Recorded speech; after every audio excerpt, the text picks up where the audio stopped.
Embere ekedde yadduka mu kibuga Kampala n'ebitundu ebirinaanyeewo ab'ebyokwerinda bwe babadde bagobagana n'abeekalakaasi nga bano bakedde kuvumirira nguzi efumbekedde mu bakungu ba gavumenti.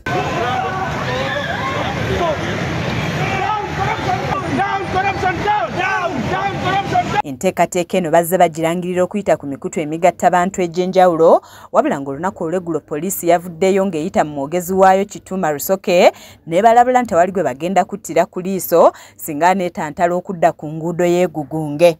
Kulabula ne sekulabula kwonna nti tetujja kukkiriza muntu yenna agenda kutabangula ddembe lya ggwanga lino. Kyekyo era tetumenyawo ku ekyo. By'ebyokwerinda binywezeddwa mu Kampala n'enguudo zonna ezoolekera ku Paalamenti nga bakira Mamba, abajaasi ba militale wamu n'abasirikale abalala beetala okukira Namutale omunyage k'ente.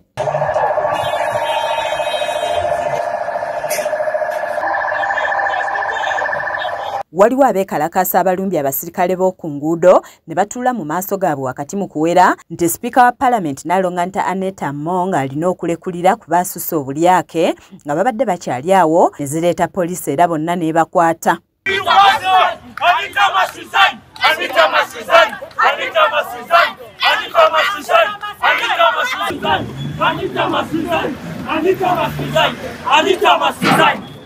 Babalala balabiddwako mu madirisa ga mmotoka ya poliisi ekika kya drone nga bavumirira enguzi efumbekedde mu bakungu ba gavumenti.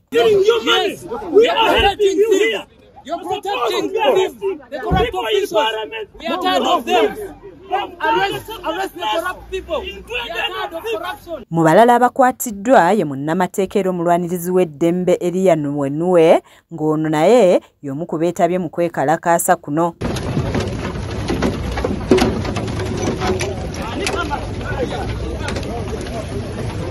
Poliisi eyongedde okufunga ekyonga ng'egenda efuuza buli yeenyigidde mu kwekalakaasa kuno ng'abamu be tusobodde okwogerako nabo nga tebannabakwatibwa bannyonnyodde bwe bati ku nsonga ebaleetedde okwekalakaasa.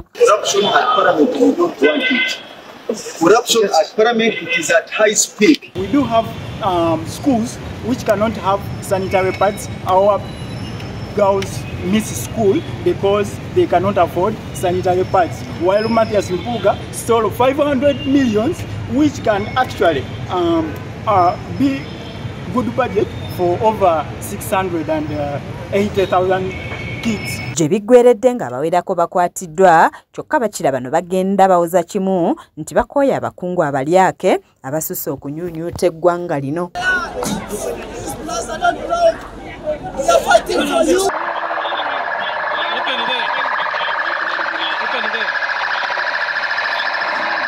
Nze Aneti Namatovu ku lwa KSTV Agaleero.